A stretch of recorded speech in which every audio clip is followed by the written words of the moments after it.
Hello friends, welcome to शिक्षा garden. आज हम लोग इस वीडियो में अपवाह तंत्र के आगे के टॉपिक को समझेंगे। इसका पहला पार्ट कवर हो चुका है, उसको आप नहीं देखे होंगे तो देखिएगा, आपको इंडियन ज्योग्राफी के प्लेलिस्ट में जाकर मिल जाएगा। ठीक, इन सब का पीडीएफ जो है हम लास्ट में आपको दे देंगे, तो लिखने की ज़रूरत नहीं है। आप एक काम करिएगा, वीडियो को साथ में समझ लीजिएगा। ठीक, और लास्ट में जब पीडीएफ आपको टेलीग्राम ग्रुप में मिल जाएगा, उसके लिए लिंक रहता है तो आपको डिस्क्रिप्शन में, तो वो लिंक से आप डाउनलोड कर सकते हैं वहाँ से पीडीएफ, तो वहाँ पे मिल जाएगा आपको। ठीक, एक साथ पूरा पीडीएफ दे देंगे, अलग अलग पीडीएफ देना ठीक नहीं होता है। ठीक, तो इसके आगे का टॉपिक है, लास्ट बेसिक बातें जितना था हम लोगों ने कवर कर लिया था। और आगे का जो टॉपिक है नदी तंत्र के बारे में, जिसमें आपको हिमालय नदी तंत्र को पढ़ना है पहले, तो उसके बारे में पढ़ेंगे। उसमें से भी हिमालय नदी तंत्र में हम पहले पढ़ेंगे किसके बारे में, सिंधु नदी तंत्र के बारे में, इसको समझेंगे। उसके बाद फिर आगे की गंगा और ब्रह्मपुत्र पढ़ेंगे। ठीक, आपको पता है कि जितनी भी हिमालय नदियां हैं, नहीं पता है तो पता चलेगा फिर। ठीक, जितनी भी हिमालय नदियां हैं वो सब नदियां ये अरब सागर में या फिर बंगाल की खाड़ी में गिराती है। इसमें से एक नदी है आपका सिंधु नदी तंत्र, जो है अरब सागर में गिरता है, और बाकी इसके हिस्से क्या है, ये गंगा नदी तंत्र और ये आपको ब्रह्मपुत्र नदी तंत्र कहाँ पे गिरता है, तो ये बंगाल की खाड़ी में अपना जल गिराते हैं। ठीक, तो पहला टॉपिक है आपका सिंधु नदी तंत्र के संदर्भों में, तो पहले इसको समझेंगे। पहला पॉइंट यही लिखा हुआ है कि नदी क्या है, तो आपको जो सिंधु नदी तंत्र में जो सिंधु नदी है वो किसका है, प्रमुख नदी है। और सिंधु नदी, झेलम नदी, चिनाब नदी और रावी नदी, ब्यास नदी, सतलज नदी, इन सब नदी के मिलने से क्या बनता है, इस सिंधु नदी तंत्र का निर्माण हुआ है। ठीक, पहले इस टॉपिक में ना हम सिंधु नदी तंत्र को समझ लेते हैं कि इसमें से क्या क्या बनता है, उसके बाद फिर अलग अलग नदी को समझेंगे इसमें। ठीक, इस नदी तंत्र की दो नदी सिंधु व सतलज तिब्बत से के मानसरोवर झील से निकलती है, ये बात यहाँ पे लिखा हुआ है आपका। ठीक, और उसके बाद नीचे में एक पॉइंट लिखा हुआ है कि सिंधु नदी एकमात्र सहायक नदी है, ब्यास नदी जो कि सतलज की भी सहायक नदी है और पाकिस्तान में नहीं बहती है। तो कहने का मतलब है कि सिंधु नदी की एकमात्र सहायक नदी है कौन सी नदी, ब्यास नदी, जो सतलज की सहायक नदी है और ये पाकिस्तान में नहीं बहती है। बाकी जो सिंधु नदी की जितनी भी सहायक नदियाँ हैं वो पाकिस्तान में भी आपको बहता है। ठीक, वैसा तो ये अब इसमें का हो जाएगा सिंधु नदी। ठीक, पहला जो नदी है उसमें सिंधु नदी है। ठीक, इसका उद्गम कहाँ से, तिब्बत के कैलाश पर्वत श्रेणी के मानसरोवर झील से निकलता है, या उसका उद्गम कैलाश पर्वत श्रेणी के बोखरचू के निकट चेमायुंगडोंग ग्लेशियर से होता है। दो बातें लिखा, ज़्यादातर सवाल कहीं कहीं पे आपको ये वाला भी मिल जाएगा सीधे सीधे। ठीक है, और ज़्यादा जगह पे सिर्फ आपको कैलाश मानसरोवर लिखा रहता है। ठीक, वैसा तो कहाँ से निकलता है, तो इसका उद्गम होता है बोखरचू के निकट ये चेमायुंगडोंग ग्लेशियर से, ठीक, हिमनद से होता है, या फिर आप सामान्य रूप से याद रखिएगा कैलाश मानसरोवर झील से निकलता है। ठीक, तिब्बत में इस नदी को सिंगे खम्बान या सिरमुख के नाम से जाना जाता है, तो वहाँ पे इसका एक नाम अपना है सिंगे खम्बान या सिरमुख कहते हैं। ये नदी लद्दाख व जास्कर पर्वत श्रेणियों के बीच बहती हुई उत्तर पश्चिम दिशा में क्या होती है, प्रवाहित होती है। तो आपको उत्तर पश्चिम दिशा में प्रवाहित होता हुआ दिखेगा। कैसे, मतलब से मान लीजिए कि ये आपका हिस्सा है, ये आपका सिंधु नदी तंत्र यहाँ से निकलेगा और ये उत्तर और पश्चिम होते हुए इस तरीके से दक्षिण की ओर नीचे फिर अरब सागर में गिरता है। ठीक, वैसा। और ये यहाँ पे लद्दाख, आपको पता है कि ट्रांस हिमालय का 4 श्रेणी था, कराकोरम, लद्दाख, जास्कर, कैलाश। तो ये लद्दाख और जास्कर के बीच में ये नदी बहता है। ठीक, इस तरीके से। तो कैलाश तो यहाँ पे हो जाता है, वैसे ये लद्दाख और जास्कर के बीच में नदी बहते हुए पाकिस्तान में प्रवेश करता है। पाकिस्तान से फिर आपको कहाँ जाएगा, तो ये जाएगा अरब सागर में गिरता है। ठीक, ये नदी जम्मू कश्मीर के समीप गहरे गॉर्ज का निर्माण करती है। इसे क्या कहते हैं, सिंधु गॉर्ज कहते हैं। यानी कि गॉर्ज बेसिकली क्या है, संरचना है, जो कि जब नदियाँ ऊंचाई वाले स्थानों से गिरती है कहीं पे, तो वहाँ पे गड्ढानुमा संरचना का निर्माण होता है, उसी को गॉर्ज कहते हैं। और ये सिंधु गॉर्ज निर्माण करते हैं जम्मू कश्मीर के पास में। ठीक, नदी के नाम पे उसका नाम पड़ जाता है, जो नदी निर्माण करेगी उसी के नाम पर उसका नाम पड़ जाएगा, तो सिंधु गॉर्ज उसका नाम हो गया है। इस नदी की कुल लंबाई कितना है, तो 3880 किलोमीटर है। भारत में इसकी लंबाई 1114 किलोमीटर है। गॉर्ज यहाँ पे लिखा हो कि नदियाँ दो पहाड़ों को चीरकर जब निकलने से गॉर्ज का निर्माण होता है। ठीक है, जहाँ से भी निकलती हो वहाँ पर गॉर्ज का निर्माण होता है। इसके बाएं तट पर मिलने वाली मुख्य सहायक नदी कौन कौन सा है, तो यह हो जाएगा आपका झेलम, चिनाब, रावी, ब्यास, सतलज, फिर गिलगित, बहुत ये सहायक नदी है। ठीक है, इसके दाहिने तट पर मिलने वाली सहायक नदियों में खुर्रम, तोची, गोमल, ये सब नदियाँ आपको ज़्यादातर कहाँ से आते हुए पाकिस्तान से है। इस सब नदियाँ आपको मिल जाएगा भारत से। ठीक है, वो तो सहायक नदी बाएं तट पर कौन कौन सा है, झेलम, चिनाब, रावी, व्यास, सतलज। कितना, 5 प्रमुख नदियां हैं। ये 5 प्रमुख को याद करना होता है, ये सब उतना नहीं पूछता है, पर आप किसी बहुत बड़े एग्जाम की तैयारी कर रहे हो तो उसमें समझ सकते हैं इसको। ठीक है, झेलम, चिनाब, रावी, व्यास, सतलज, ये 5 ध्यान रखिएगा। इसके दाहिने तट पर मिलने वाली सहायक नदी में खुर्रम, तोची, गोमल ये सब आपको मिल जाएगा। ठीक।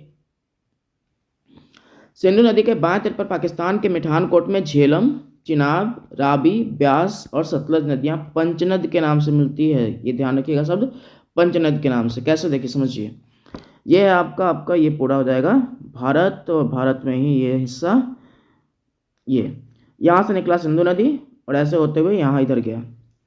उसके बाद एक नदी निकलता है आपका झेलम, यहाँ पे जम्मू कश्मीर में। ठीक। उसका निकलेगा चिनाब और झेलम चिनाब में मिल जाता है। फिर उसका निकलेगा रावी, फिर सभी चिनाब में मिलता है। और फिर यहाँ से निकलेगा ब्यास, हिमाचल प्रदेश से निकलता है। और इधर से एक नदी आ रहा है सतलज नदी। ठीक। और ऐसे होते हुए ब्यास इसकी सहायक नदी जाता है। और फिर अंत इस तरीके से ये नदी इस तरीके से प्रवेश करते हुए वापस ये यहाँ पे मिल जाता है, सिंध के पास में मिठानकोट में मिल जाता है। ठीक। तो झेलम, चिनाब, रावी, ब्यास, सतलज, आपको ये झेलम, चिनाब, रावी, ब्यास, सतलज। ठीक। झेलम, चिनाब, रावी, ब्यास, सतलज। ब्यास सीधे नहीं मिलता है, पर ये सतलज के सहायक नदी के रूप में मिलता है। ठीक। और ये सब जहाँ पे भी मिलता है वहाँ पे पंचनद के पास मिलता है। मिठानकोट एक जगह है, वहाँ पे मिलता है ये सब नदियाँ। ठीक है। झेलम, चिनाब, रावी, ब्यास, सतलज सिंध के पास मिठानकोट एक जगह है, वहाँ पे ये मिल जाता है नदी। किसमें?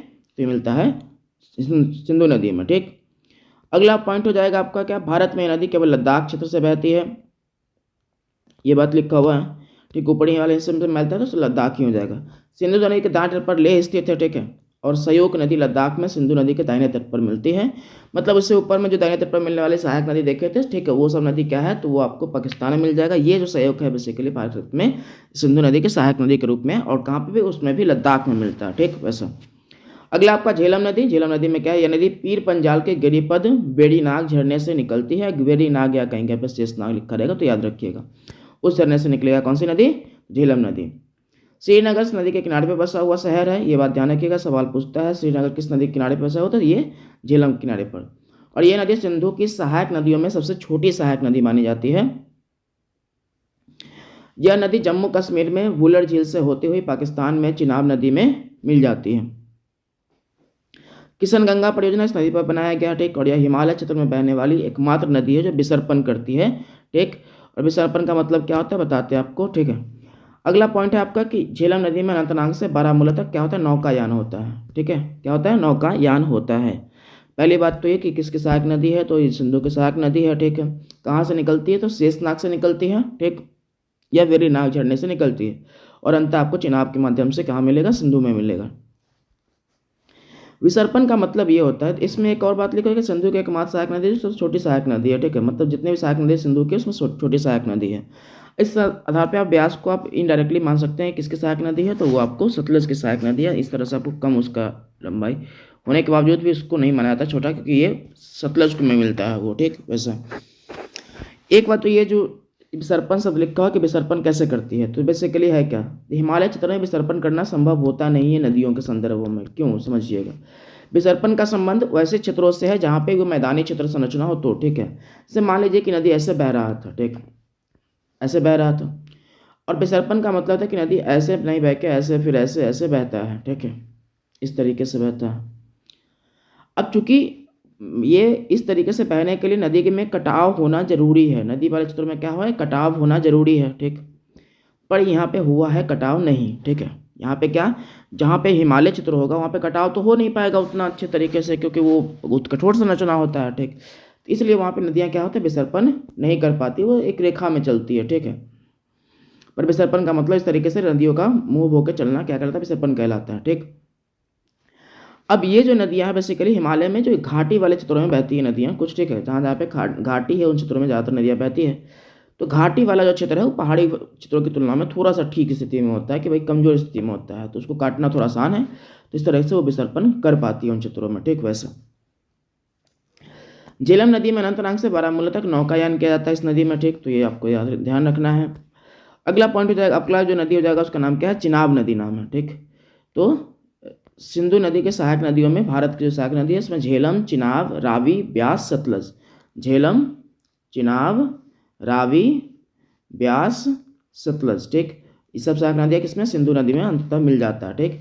झेलम पढ़ लिए हम लोग, चिनाब पढ़ेंगे, रावी पढ़ेंगे, ब्यास पढ़ेंगे, सतलज पढ़ेंगे। ठीक। वैसा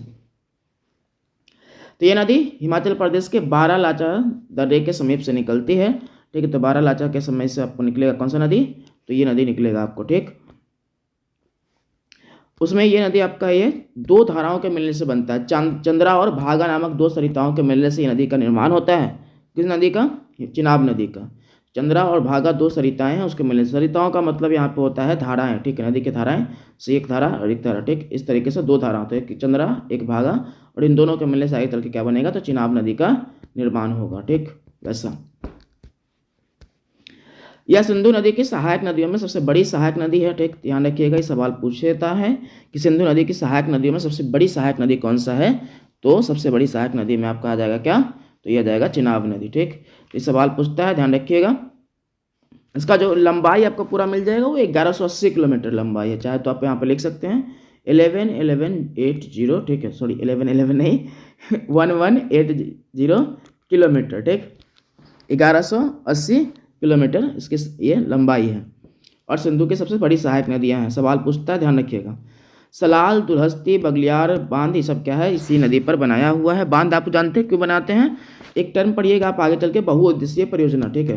वैसे तो आप समझा देते हैं यहीं पे, पर ये पूरा टॉपिक अपने आप में है, ठीक है। बहुउद्देशीय परियोजना है ये परियोजना। क्या है? तो बेसिकली ये परियोजना बताओ होता क्या कि नदी जब अपने आप जा रही है कहीं पे, ठीक है, तो किसी जगह पे इसको बांध बनाते हैं, बांध बनाने के बाद पानी को रोकते हैं, ठीक।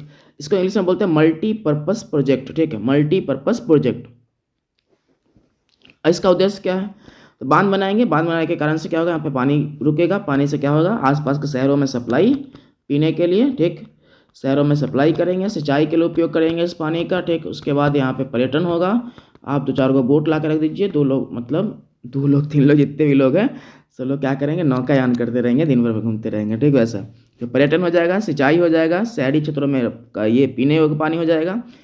इसके बाद यहाँ पे आपको हाइड्रो इलेक्ट्रिसिटी आप समझ सकते हैं कि जल विद्युत जो बनता है वो भी बना सकते हैं आप इससे, तो ये भी हो सकता है, ठीक। इस तरीके से ये बांध जो है एक से अधिक कामों के लिए होता है, इसलिए बोलते हैं बहुउद्देशीय, मतलब एक से अधिक उद्देश्य के लिए, तो मल्टीपर्पज प्रोजेक्ट, ठीक। वैसा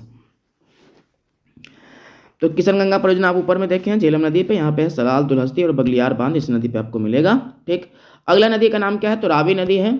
रावी नदी यह हिमाचल प्रदेश के कुल्लू पहाड़ी के रोहतांग दर्रे से निकलते हैं, यहाँ पे रोहतांग कर लीजिएगा, रोहलांग लिखा हुआ, ठीक। रोहतांग दर्रे के समीप से निकलती है और यह पाकिस्तान में चिनाब नदी से मिल जाती है। ईन बांध इस नदी पर बनाया गया था, ठीक। इन बांध को महाराजा रंजीत सिंह बांध के नाम से भी जानते हैं, चूंकि उस एरिया में तो संदर्भ में कह सकते हैं, ठीक है। तो इन बांध को महाराजा रंजीत सिंह बांध के नाम से भी जाना जाता है, ठीक। इसका जो आपको भारत में लंबाई मिल जाएगी 725 है, लंबाई याद नहीं करना, 725 किलोमीटर आपको इसका लंबाई मिल जाता है। अगली नदी है व्यास नदी, ठीक। तो ये आपका कुल्लू पहाड़ी के रोहतांग दर्रे से निकल गया, ठीक। अगला नदी व्यास नदी, यह नदी रोहतांग दर्रे के निकट व्यास कुंड से निकलता है, ठीक है। तो व्यास कुंड से निकलता है नदी। यह नदी आपको हरिके बैराज नामक स्थान पर सतलज नदी में मिल जाता है, ठीक। जो पंजाब का एक शहर है मंडी, वो इस नदी के किनारे पे बसा हुआ है, और पोंग बांध एवं हरिके बैराज बांध क्या है? इस नदी पर बनाया गया है। तो व्यास नदी व्यास कुंड से निकलता है, और किसके सहायक नदी? सतलज की सहायक नदी, और इनडायरेक्टली अप्रत्यक्ष रूप से ये सिंधु की सहायक नदी बन जाता है, ठीक। बात यह कि सबसे छोटा सहायक नदी है इसका किसका? सिंधु का, ठीक। अगला हो जाएगा आपका, सॉरी सबसे छोटा नहीं, सबसे छोटा तो ऊपर में आप देखे थे झेलम नदी के बारे में, ठीक।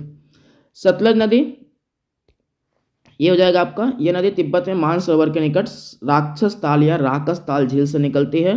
ध्यान रखिएगा, ये सवाल पूछा गया है, ठीक है। राक्षस ताल या राकस ताल से निकलती है। तिब्बत में इस नदी को लांगचेन खम्बान के नाम से जानते हैं, ठीक। लांगचेन खम्बान के नाम से तिब्बत में उसको जानते हैं। सिंधु नदी के बारे में जानते थे, सिंगी खम्बान कहा गया उसको तिब्बत में, या सेरमुख कहते थे, यहाँ पे इसको लांगचेन खम्बान कहा गया, ठीक। भारत में ये नदी सिपकिला दर्रे से प्रवेश करती है, ठीक। और यह सिंधु नदी की एकमात्र सहायक नदी जिसकी उत्पत्ति भारत में नहीं है, ठीक। अभी मतलब बहुत सारी सहायक नदी देखेंगे, ठीक है, जिस तो उसमें इसे अब झेलम देखे, चिनाब देखे, रावी देखे, ब्यास देखे, ठीक। इस सब जितनी भी सहायक नदी है कहाँ पे इसका उद्गम हुआ है? भारत में है, ठीक। पर सतलज नदी का उद्गम कहाँ से हो रहा है? तो ये हो रहा है कहाँ से? ये तिब्बत से, ठीक। तिब्बत वाले क्षेत्रों से, राक्षस ताल से।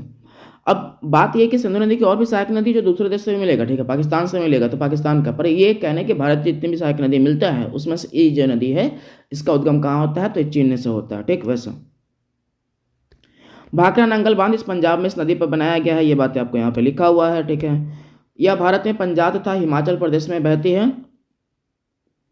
लुधियाना और फिरोजपुर शहर इस नदी के किनारे पर बसा हुआ एक शहर है, ये बात ध्यान रखिएगा, ठीक है। ये तो ये बात इतना समझ गए होंगे आप। एक बार करते हैं डायग्राम हम बनाते हैं उसका, इसको एक बार पूरा ओवरव्यू देख लेते हैं हम लोग इस नदी का, ठीक है। आपको ये पता है कि नदी पूरा कहाँ पे गिरता है, तो ये नदी आपको गिरता है अरब सागर में, इतना बात पता होगा आपको। यहाँ से एक नदी निकलेगा, इसका नाम है सिंधु नदी। सिंधु नदी कहाँ से निकलता है, तो आपको ये निकलता है तिब्बत के पास में, तिब्बत में निकलता है, आपको बोखरचू के झील से निकलता है, बोखरचू झील से, या फिर आप कैलाश मानसरोवर कह सकते हैं, वहाँ से निकलता है, ठीक। सॉरी, बोखरचू झील नहीं है, बोखरचू एक हिमनद है, वहाँ से निकलता है।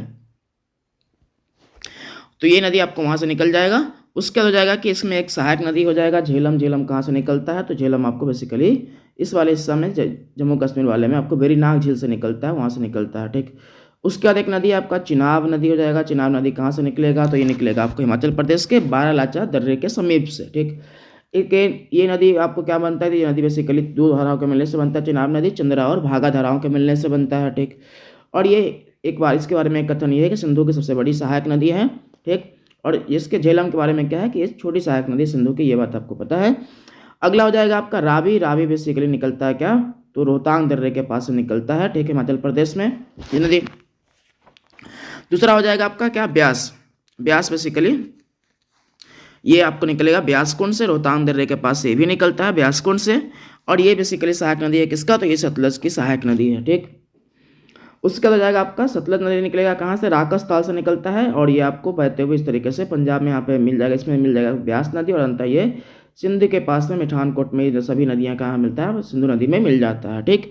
इतना बात आपको याद होगा। ब्यास नदी के बारे, सॉरी, सतलज नदी के बारे में कथन ये है कि सिंधु भारत से मिलने वाले जितने भी सिंधु की सहायक नदी हैं उसमें से ये नदी कहाँ से निकलता है, तो तिब्बत से निकलता है। बाकी सभी नदियाँ कहाँ से निकलती है, तो भारत के ही क्षेत्रों से निकलती है, ठीक।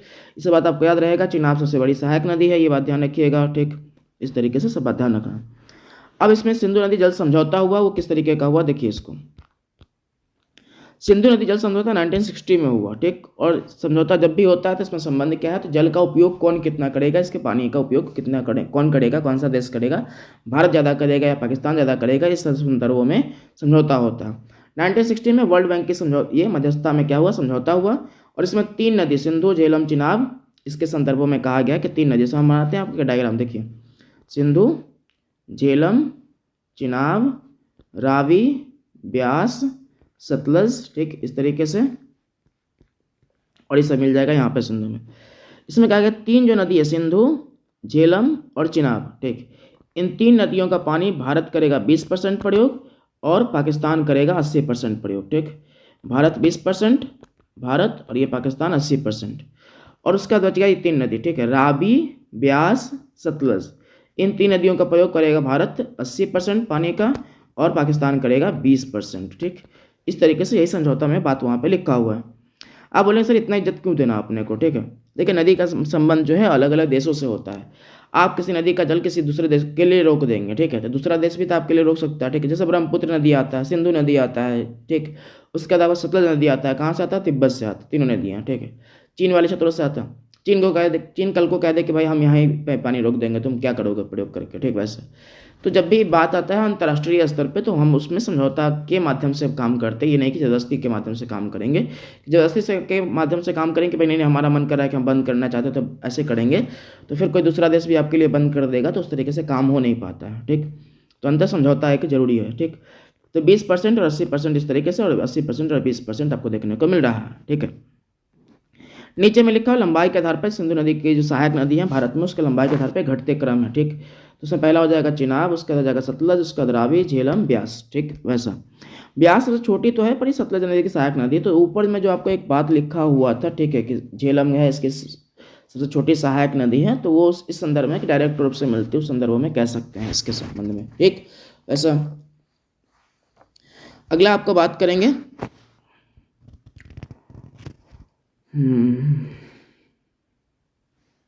नेक्स्ट हो जाएगा आपका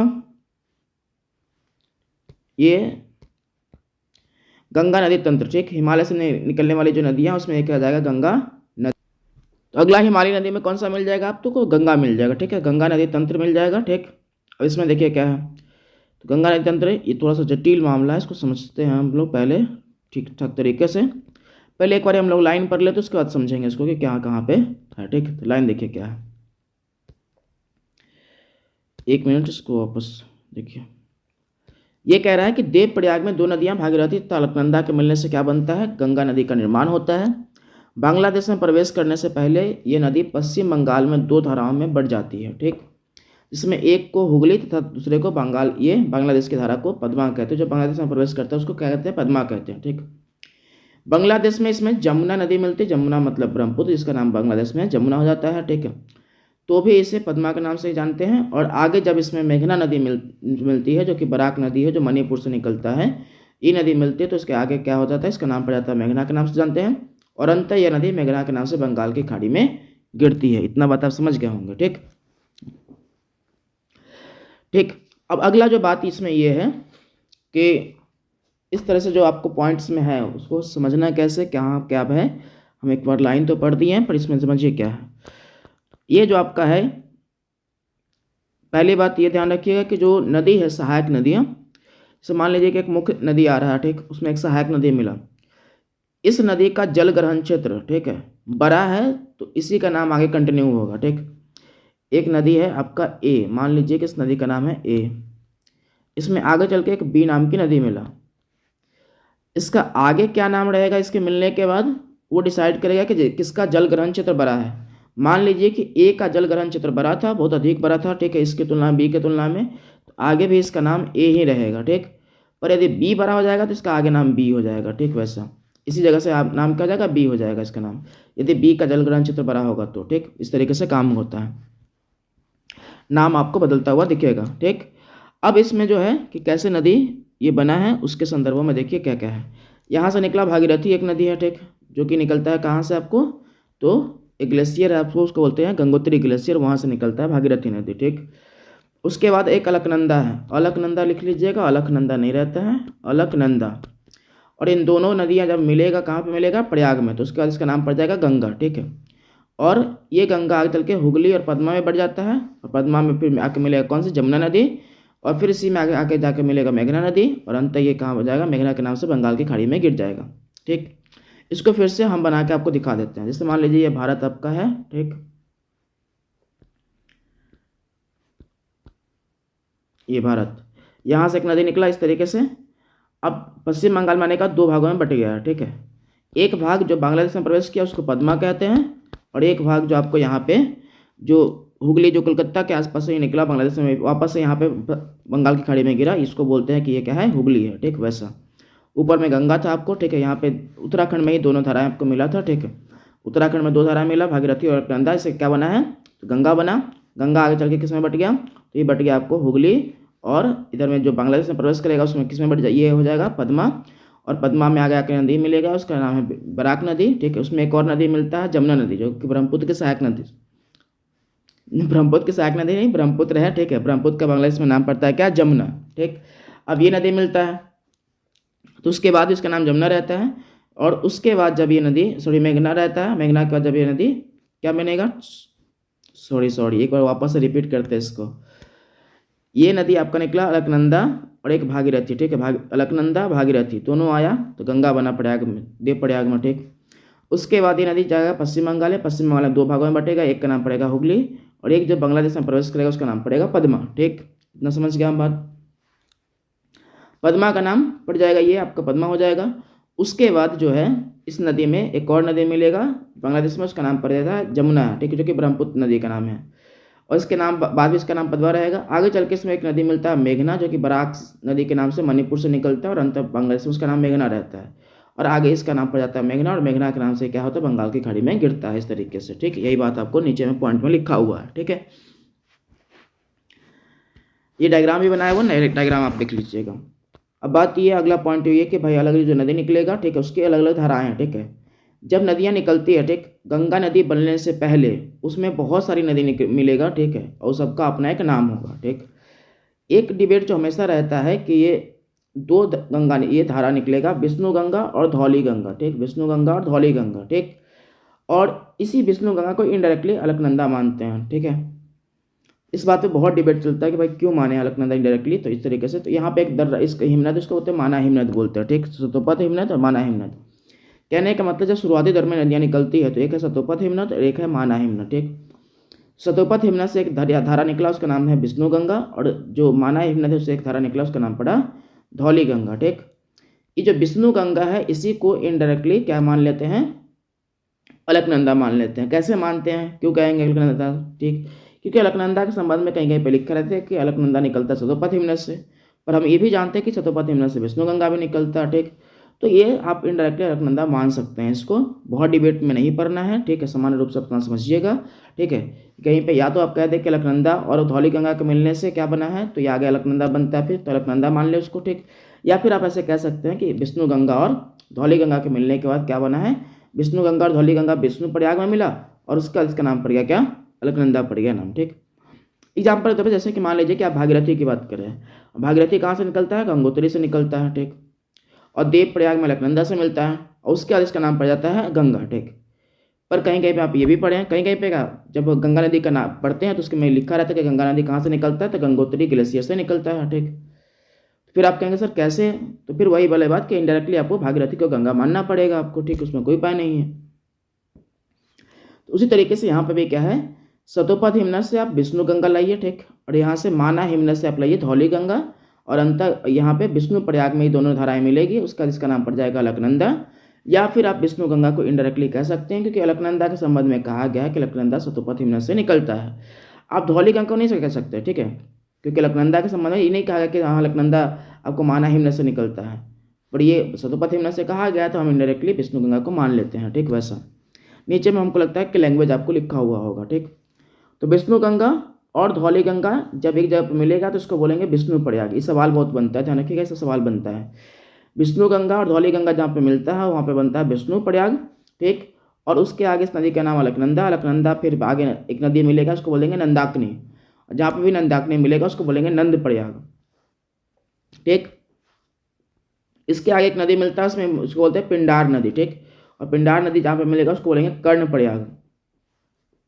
और उसके आगे एक नदी मिलता है इसमें उसको बोलते हैं मंदाकिनी नदी। ठीक, और मंदाकिनी नदी जहाँ पे भी मिलता है उसको बोलते हैं रुद्र प्रयाग। ठीक, और इन सब के बाद इसका नाम क्या है, अलकनंदा ही है, क्योंकि बताया था आपको कि अलकनंदा का नाम अलकनंदा क्यों ही कंटिन्यू हो रहा है, क्योंकि मुख्य नदी ये इसका अपवाह क्षेत्र ज़्यादा होगा तो इसका नाम कंटिन्यू हो रहा है। ठीक, अब इसके बाद अलकनंदा में ऊपर से गंगोत्री से निकलता है एक नदी, उसका नाम है भागीरथी नदी, और ये आपको मिलेगा देव प्रयाग वाले जगह पे, और इसका नाम पड़ जाएगा गंगा। और गंगा में आगे चल के यमुना नदी मिलता है तो ये पड़ जाता है प्रयाग हो जाता है। ठीक, इस तरीके से पंच प्रयाग का जब भी संदर्भ आता है, ठीक है, पंच प्रयाग का जब भी संदर्भ आएगा तो उसमें विष्णु प्रयाग, उसका नंद प्रयाग, कर्ण प्रयाग, रुद्र प्रयाग और देव प्रयाग, यही 5 प्रयाग होता है। ठीक, ये वाला प्रयाग नहीं काउंट करते हैं, ये अलग से है। पंच प्रयाग में 5 प्रयाग आता है, विष्णु प्रयाग, नंद प्रयाग, कर्ण प्रयाग, रुद्र प्रयाग, देव प्रयाग। और इस वाले स्थान पे, ठीक है, विष्णु प्रयाग पे कौन कौन सा मिलेगा, तो विष्णु गंगा और धौली गंगा, या फिर कहीं कहीं पे अलकनंदा प्लस धौली गंगा लिखा हुआ रहेगा। ठीक है, कि अलकनंदा और धौली गंगा के मिलने से क्या बनता है, विष्णु प्रयाग बनता है। ठीक, या फिर कहीं कहीं पे लिखा रहेगा विष्णु गंगा और धौली गंगा के मिलने से क्या बनता है, विष्णु प्रयाग बनता है। धौली गंगा कभी नहीं बदल रहा है, पर यहाँ पे विष्णु गंगा जहाँ पे अलकनंदा लिखा जा रहा है, इसका मतलब मान सकते हैं कि अलकनंदा कहाँ से निकलता है, सतोपथ हिमनद से निकलता है। ठीक, वैसा अब इन दोनों के मिलने जहाँ मिलेगा उसको बोलेंगे विष्णु प्रयाग। इसके आगे आ जाएगा अलकनंदा नदी और एक जगह पे मिलेगा नंदाकिनी, उसको बोलेंगे नंद प्रयाग। फिर इस नदी में मिलेगा पिंडार नदी, उस जगह पे भी मिलेगा उसको बोलेंगे कर्ण प्रयाग। और फिर आगे चल के इस नदी में मिलता है मंदाकिनी नदी, और यहाँ जहाँ पे भी मिलता है उसको बोलते हैं रुद्र प्रयाग। और फिर इसमें आगे मिलेगा भागीरथी, और भागीरथी मिलने के स्थान पर देव प्रयाग, और यहाँ के बाद ये नदी का नाम गंगा पड़ जाता है। ठीक, इतना बात समझ गए होंगे आप। चलिए आगे देखते हैं। और यही बात आपको यहाँ पे बना के लिखा हुआ है, डायग्राम वगैरह। ठीक, नीचे में लिखा नदियाँ और उसके संगम स्थल, कौन सी नदी कहाँ पे मिला है, ठीक, इसके संदर्भों में। तो अलकनंदा और धौली गंगा के मिलने से क्या बनता है, विष्णु प्रयाग बनता है। ध्यान से सुन लीजिए, कहीं कहीं पे यहाँ पे आपको यहाँ पे लिखा रहेगा विष्णु गंगा पहले बारे में। ठीक है, विष्णु गंगा और धौली गंगा, तो मान लीजिएगा कोई दिक्कत नहीं है। यहाँ पे हम अलकनंदा और विष्णु गंगा धौली गंगा लिखे हैं। ठीक, जहाँ पे भी मिलता है वहाँ पे बनता है क्या, प्रयाग। प्रयाग का मतलब था संगम। ठीक, अलकनंदा और फिर नंदाकिनी, यहाँ पे क्या बनेगा, नंद प्रयाग बनेगा। अलकनंदा और पिंडार नदी, इससे क्या बनेगा, कर्ण प्रयाग बनेगा। फिर अलकनंदा और मंदाकिनी से क्या बनेगा, रुद्र प्रयाग बनेगा, जहाँ पे दोनों नदी मिलेगा। ठीक, और अलकनंदा और भागीरथी नदी जहाँ पे मिलता है उसको बोलते हैं देव प्रयाग। ठीक, यही डायग्राम के माध्यम से आप ऊपर देखे थे इसको। आप नीचे में आपको लिखा हुआ कि गंगा नदी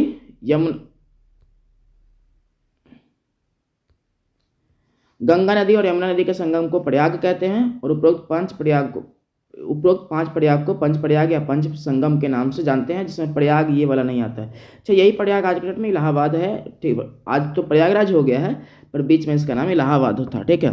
तो प्रयाग पहले नाम था, उसके जब उसका प्रयाग ये सॉरी इलाहाबाद हो गया, उसका फिर आजकल प्रयागराज इसका नाम कर दिया गया, ठीक। वैसा अब गंगा नदी को देखते हैं इसमें कि कौन कौन सा नदी आएगा और सबके संदर्भ में समझते हैं, ठीक है। देखिए, तो पहला पॉइंट ये है कि गंगा नदी क्या है, उत्तराखंड राज्य के उत्तरकाशी जिले में गोमुख के निकट गंगोत्री हिमनद से निकलती है, ठीक।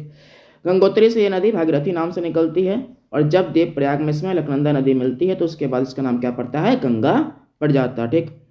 अब इस तरीके से अलकनंदा के बारे में यहाँ पे लिखा हो कि अलकनंदा नदी सतोपथ हिमनद से निकलती है, जो कि ऊपर आप डायग्राम में देखे भी थे। इस नदी की लंबाई कितना है, तो 25 से 25 किलोमीटर है। 5 का स्क्वायर कर लीजिएगा, 5 का स्क्वायर प्लस 5 का स्क्वायर, ठीक है। प्लस करना नहीं है, ठीक है, 5 का स्क्वायर लिखिएगा तो हो जाएगा, ठीक, प्लस नहीं करना है। 25 से 25 किलोमीटर, ठीक।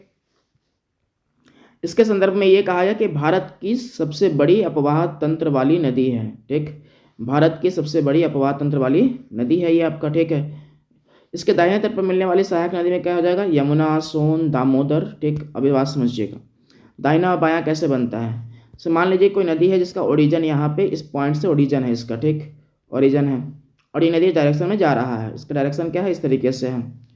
आप खुद को इसके डायरेक्शन में रख के देखिए, ठीक है। जब आप खुद को इसके डायरेक्शन में रखेंगे तो आपको पता चलेगा कि आपका जो ऊपर वाला ये जो एरिया है ये वाला बाएं कहला जाएगा, ठीक है, और नीचे वाला आपका जो हाथ होगा, दाहिना हाथ होगा, वो नीचे की ओर होगा, ठीक। इसके डायरेक्शन में आप खुद को रखेंगे तो क्या हो जाएगा, दाहिना और बाएं हो जाएगा, ठीक। जिस डायरेक्शन में भी आप मोबाइल देख रहे हैं मान लीजिए, तो इस डायरेक्शन में मान लीजिए कि नदी का ओरिजिन यहाँ पे है, नदी ऊपर की ओर जा रहा है, तो आपका राइट साइड इधर हो जाएगा, ठीक है, और लेफ्ट साइड इधर हो जाएगा, ठीक। इसका मतलब क्या है कि ये आपका राइट साइड, तो यहाँ से जो भी नदियाँ मिलेगा इसमें उसको बोलेंगे कि दाहिने से मिलने वाली नदी, और यहाँ से जो भी नदी मिलेगा उसको बोलेंगे कि बाएं से मिलने वाली नदी है ये, ठीक। वैसा तो ये जाएगा लेफ्ट और ये हो जाएगा राइट वाला हिस्सा। उसी तरीके से कहा जहाँ से भी नदी का ओरिजिन हो, ठीक, उससे उसका डायरेक्शन निकालिए और डायरेक्शन में जो भी जिस डायरेक्शन में नदी बह रहा हो, ठीक है, और उसी के मतलब दिशा में आप भी खड़े हो जाइएगा, ठीक है। तो आप देखिएगा पाइएगा कि ऊपर में आपका हो जाएगा यहाँ पे क्या हो जाएगा, लेफ्ट हो जाएगा, इधर में राइट हो जाएगा, ठीक। तो इस तरीके से सहायक नदियों के नाम पड़ते हैं कि दाहिने से मिलने वाली और बाएं से मिलने वाली सहायक नदियाँ, ठीक। वैसा दाहिने तट पर मिलने वाली सहायक नदी क्या है, यमुना, सोन, दामोदर, ठीक। बाएं तट पर मिलने वाली सहायक नदियाँ क्या है, दामोदर हुगली की सहायक नदी के रूप में मिलता है, डायरेक्ट नहीं है, ठीक है। ये इसके बाएं तट पर मिलने वाली सहायक नदी क्या है, तो आपको हो जाएगा रामगंगा, गोमती, घाघरा, गंडक, कोसी, महानंदा, ठीक। और यमुना गंगा की एकमात्र सहायक नदी है जो कहाँ से निकलता है, हिमालय से निकलता है, ठीक। और अगला है आपका कि गंगा की सबसे पूर्वी नदी एवं पश्चिमी नदी क्रमशः महानंदा और यमुना है, ये सब आपको लिखा हुआ है, ठीक। एक बार हम आपको बना के दिखाते हैं डायग्राम, ठीक है, समझिएगा। ये है आपका भारत का हिस्सा, ठीक है। थोड़ा सा हम आधा ही भारत का हिस्सा बनाएंगे ताकि हमको ज़्यादा बड़ा लेना है इसलिए, ठीक है। ये आपका हिस्सा है, ठीक है।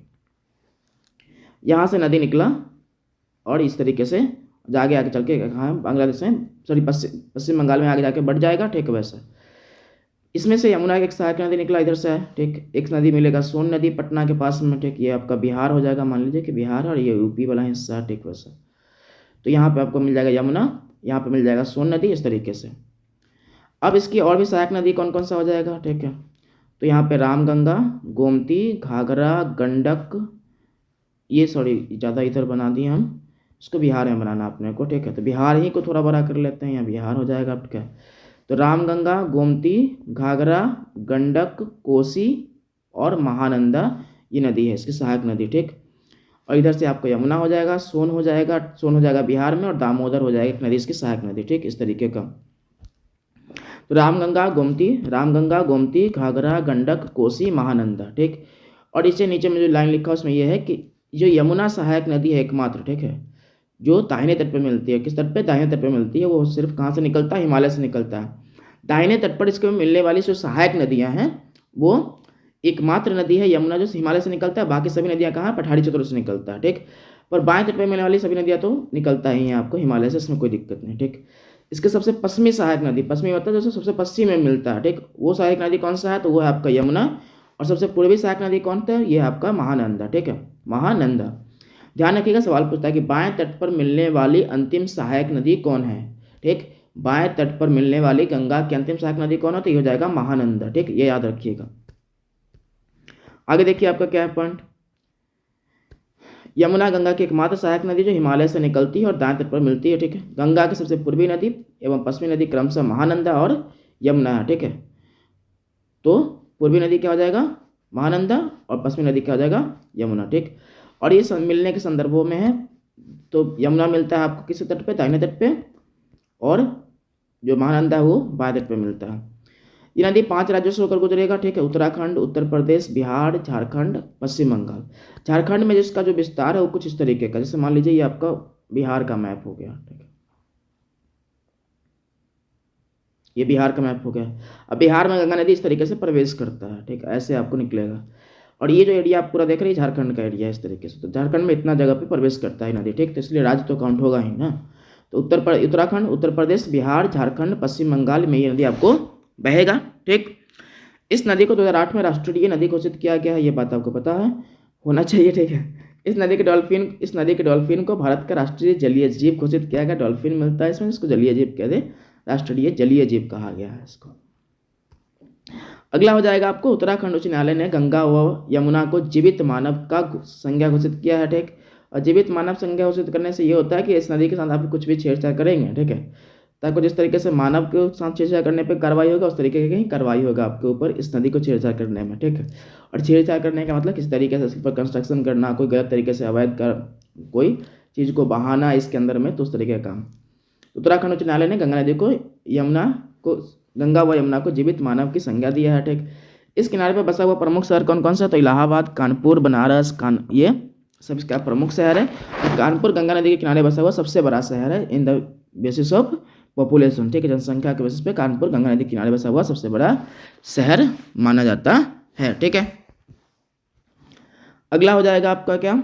तो महानंदा नदी गंगा के बाएं तट पर मिलने वाली अंतिम सहायक नदी है। ठीक, ये आपको लिखा हुआ है यहाँ पे कि महानंदा क्या है? गंगा नदी के बाएं तट पर मिलने वाली अंतिम सहायक नदी है। सवाल इससे बहुत बनता है, तो ये रखना है आपको याद। ठीक, नहीं याद रखिएगा तो सवाल छूट जाएगा आपका, तो याद रखना है इसको। ठीक है, अगला आपका पॉइंट हो जाएगा क्या? तो नेक्स्ट पॉइंट ये हो जाएगा इसके बारे में कि इसमें अब यमुना नदी की जो सहायक नदी है उसके बारे में समझ लेते हैं हम लोग इसको। ठीक, या फिर एक काम करते हैं, इसको हम लोग आगे वाले टॉपिक में फिर समझेंगे, सेकेंड टॉपिक में किस तरीके से यमुना और इसकी सहायक नदी होगा वो सब आपको देखने को मिलेगा इसमें। ठीक, चलिए तब तक के लिए बाय। देखने के लिए आपका धन्यवाद, मिलते हैं अगले वीडियो।